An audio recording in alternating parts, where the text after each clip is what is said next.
Well, this chapter did not start out like I thought it was going to. We went right into the meat and potatoes of it. We learned that there is something called maximum techniques, and they are just under domain expansions. And it's kind of crazy that we've never heard of this before. And I thought about it, I was thinking, we probably have seen this a bunch of times in the show and just not known what it was and just chalked it up to their ability.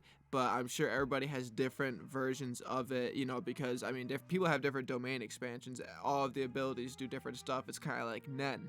So I was feeling it. I'm like, okay, keep explaining it. And he was going a little farther and farther and farther. And we finally got to where I actually cared about, which is what he was trying to do. And the Uzumaki, his attack, is pretty much condensing all of the spirits he has into one major attack, which is really smart because honestly, could you imagine him throwing a grade 3 curse at like Gojo or like somebody that's anywhere grade 2 and up? You know what I'm saying? Like that wouldn't work. So, and I'm sure he's captured so many. Like Gito was just collecting souls for a very long time. So there's just, what are you gonna do with them? So it was cool that he could condense that into a stronger energy and throw it at somebody, or at least I assume throw and blow it up because he's talking about it like Nagasaki. One major weakness though for sure would be that he can't use all of his moves. I mean, the one thing I find very strong and cool about Gito is that he's able to use so many abilities to overwhelm the opponent. So not having that at his disposal and just using one big attack may be, not very good for his fighting style, but we don't know his fighting style. This guy is over 150 years old, we found in this chapter. So this guy's just been, he has so many other abilities, I bet. I don't know for sure. He can only use certain abilities in certain bodies, but we're going to go farther that later on in this review.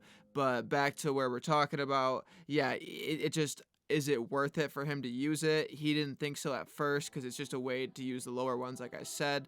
But going deeper, he found a greater value in it, and that's just extracting the technique from all of the semi-grade 1 souls and up.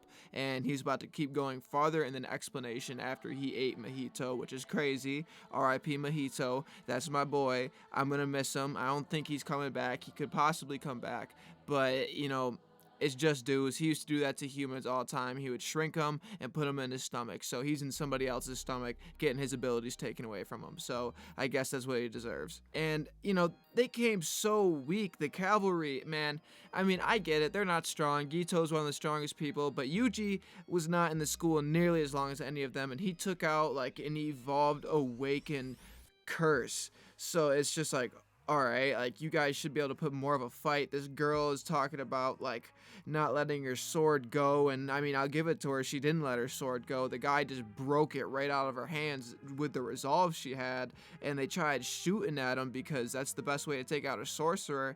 Didn't work. He caught that. He broke the bullet. Whatever he did, it doesn't matter. He deflected it. So I don't know. They could have came a little stronger, but they did their job. The coward, the one hiding under boulders, the one that wants Yuji dead, the one that doesn't want to go anywhere near the subway because he doesn't want smoke. He actually pulled up with a shadow style. I gotta respect it.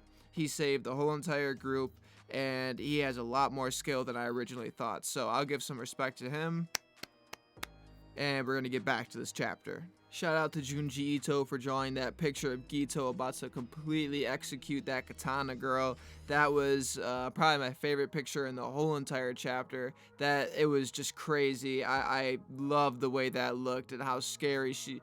I honestly have no idea what I would do if I was her. I would have nightmare for weeks if I survived this. It literally looked like a human spiral was opening up.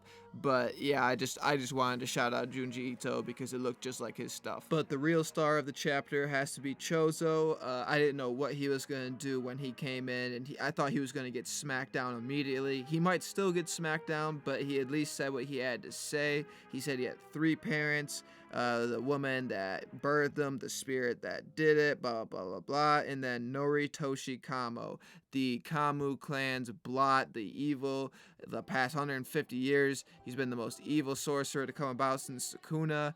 I am so hyped to finally figure out who is in Gito, so I'll give him the star highlight of the chapter. And he might get the star highlight of the chapter depending on how he fights the next person he's got to fight. He's got a box right now, and Uraeum is the only person he's got to fight. So that's all he's got to worry about right now. And speaking of Uraeum, let's get this out of the way. She was with Sukuna previously this chapter, probably like 30 chapters ago you saw her, or him, I don't know what gender, we're just gonna call her a girl.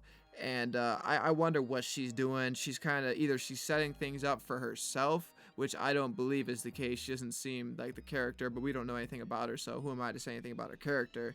Either she's setting up something for Sukuna, or she's setting something up for Gito, but I'm gonna assume she might actually be working with Gito. I was gonna say Sukuna originally, but I mean, how was she here when all that stuff was going on? She seemed not so much surprised to see Sukuna, but it's not as if it was planned. I feel like she just saw him, and she's been with Gito trying to either resurrect him or kill him. Possibly the latter. I mean, I'm not going to worry about it too much right now. That's just a speculation because I'm trying to make the review a little interesting. But right now, she's helping Gito, or should I say, Mr. Him is home because he's about to be here. He's about to be up in that ass.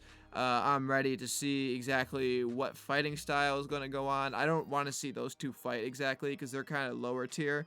I mean, I don't know if the girl's lower tier, but I definitely know Chozo is not up to the task. I think Yuji would have aired him out so fast. So, shit. Where do we even go from here? Well, we just wait 2 weeks. That's where we go, unfortunately. I was hoping we could read it next Sunday, but I understand things have been busy. The world's crazy. So I'll enjoy it in 2 weeks. Hopefully, they get a couple more people on their side because it doesn't look like this is going to be an easy fight, nor does it look like they're up to the task. Everybody, well, actually, not everybody's beat up, but they're going to get beat up. They're all kind of scared. The dude just made a crater, the deepest hole in the world right in front of him off of one attack. So one of them might get hit with that maximum Uzumaki, and I might be saying RIP and putting him on a t-shirt. You never know. But regardless, I'm happy Yuji's okay. I'm happy Chozo came out and said what he had to say. Definitely made him relevant in this chapter. I thought he was just going to go over and get smacked, like I said. So I'm glad they were able to make use of his character.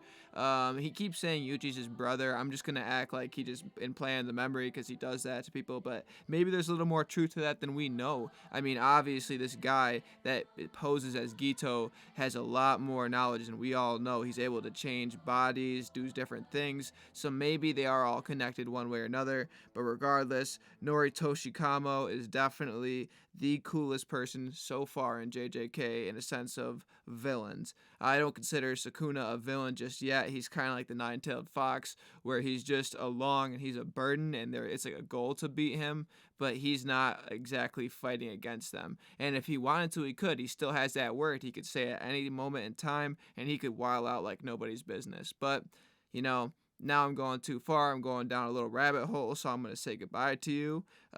2 weeks from now, come back to see my next review if you enjoyed this one. Like, comment, subscribe. Have a good one.